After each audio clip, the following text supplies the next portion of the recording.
Hi friends, നല്ല ടേസ്റ്റോട് കൂടിയ chicken fry അധികം എണ്ണ ചേർക്കാതെ വളരെ പെട്ടെന്ന് എങ്ങനെ തയ്യാറാക്കാമെന്ന് നോക്കാം. This is Aishwarya. Welcome to taste with ice. അതിനായി 250 ഗ്രാം ചിക്കൻ കഴുകി നന്നായിട്ട് വൃത്തിയാക്കി വെച്ചിട്ടുണ്ട്. ഇതൊന്ന് വരഞ്ഞുകൂടി കൊടുത്തിട്ടുണ്ട്. ഇതിലേക്ക് 1/2 ടീസ്പൂൺ മഞ്ഞൾപ്പൊടി, 1 ടീസ്പൂൺ ഗരം മസാല, 2 ടീസ്പൂൺ കാശ്മീരി മുളക് പൊടി, ആവശ്യത്തിന് ഉപ്പ്, 4-5 ഏലക്ക ഒന്ന് ചതച്ചത്, വറ്റൽമുളക് ചതച്ചത് 2 ടീസ്പൂൺ, 1 തണ്ട് കറിവേപ്പില, 1 ടീസ്പൂൺ പെരിഞ്ജീരകം ഒന്ന് ചതച്ചെടുത്തതാണ്, 5-6 അല്ലി വെളുത്തുള്ളി ചതച്ചത്, 2 ടേബിൾ സ്പൂൺ എണ്ണ. ഇത്രയും ചേർത്ത് നന്നായിട്ടൊന്ന് യോജിപ്പിച്ചെടുക്കാം. മസാല നന്നായി ചിക്കനിൽ യോജിച്ച് വരണം. ഇതിലേക്ക് 1 ടീസ്പൂൺ ഇഞ്ചി വെളുത്തുള്ളി പേസ്റ്റ് കൂടി ചേർക്കണം. മറന്നു പോയതാണ്. പൊടിയുടെ കൂടെ ചേർക്കുമ്പോൾ ചേർത്തങ്ങ് ഇളക്കിയാൽ മതി. ഇനി ഇതെല്ലാം കൂടി ഒന്ന് നന്നായിട്ട് യോജിപ്പിച്ചെടുക്കാം.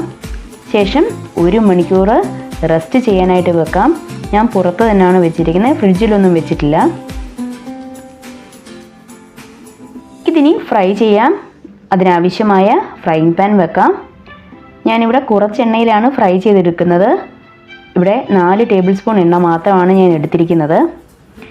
എണ്ണ നന്നായി ചൂടായി വരുമ്പോൾ ഫ്ലെയിം ലോയിലേക്ക് ആക്കി വേണം ഇനി നമുക്ക് ഓരോ ചിക്കൻ പീസും ചേർത്ത് കൊടുക്കാനായി.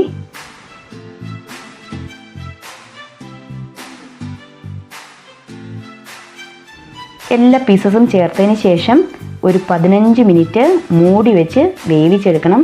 ചിക്കൻ നന്നായി ഉൾവശം വേവാനായിട്ടാണ് ഇങ്ങനെ ചെയ്യുന്നത്. 15 മിനിറ്റിന് ശേഷം തിരിച്ചിട്ട് കൊടുക്കണം.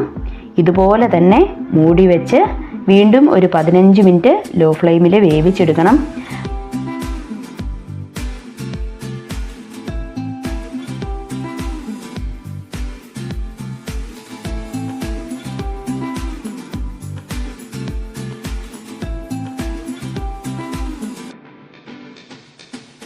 അങ്ങനെ 2 വശവും ഇപ്പോൾ നന്നായിട്ട് വെന്ത് വന്നിട്ടുണ്ട്.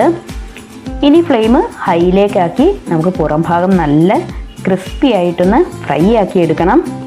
ഇങ്ങനെ ചെയ്യുകയാണെങ്കിൽ നമുക്ക് ഫ്രൈക്ക് അധികം എണ്ണ ആവശ്യമില്ല. പുറം നന്നായിട്ട് ക്രിസ്പി ആവുകയും ചെയ്യും, ഉൾവശം നന്നായിട്ട് വെന്ത് വരികയും ചെയ്യും.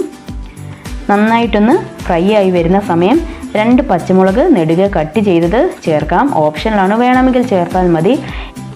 ഇങ്ങനെ ചെയ്യുകയാണെങ്കിൽ ചിക്കൻ നല്ലൊരു ഫ്ലേവർ ആയിരിക്കും, അതിനായിട്ടാണ്. ഇപ്പോൾ നമ്മുടെ ചിക്കൻ ഫ്രൈ തയ്യാറായിട്ടുണ്ട്. എല്ലാവരും ഇതുപോലെ ഒരു ചിക്കൻ ഫ്രൈ തയ്യാറാക്കി നോക്കൂ. വീഡിയോ ഇഷ്ടമായാൽ ലൈക്ക് ചെയ്യൂ. ചാനൽ സബ്സ്ക്രൈബ് ചെയ്യാനും മറക്കരുതേ. പുതിയൊരു റെസിപ്പിയുമായി വീണ്ടും കാണാം. അതുവരെ ബായ്.